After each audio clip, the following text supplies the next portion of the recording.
Ok.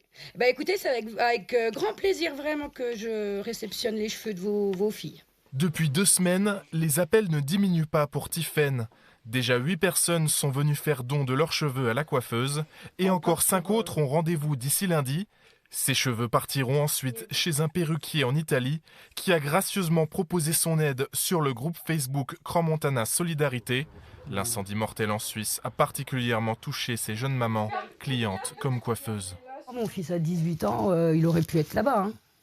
Moi, je l'aurais laissé aller. Pour une soirée de Nouvel An, je l'aurais laissé aller.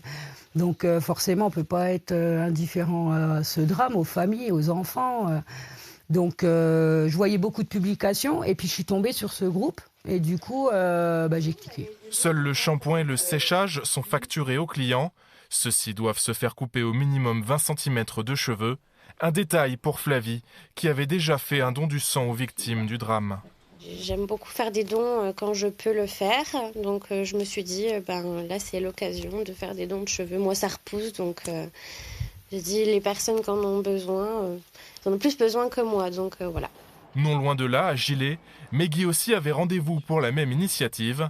Elle n'avait pas forcément prévu d'avoir une coupe au carré, mais la cause en vaut largement la peine.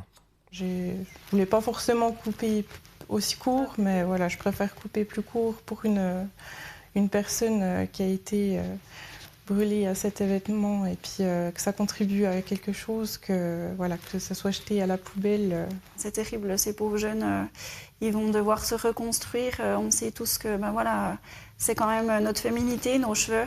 Je pense qu'ils en auront grand besoin.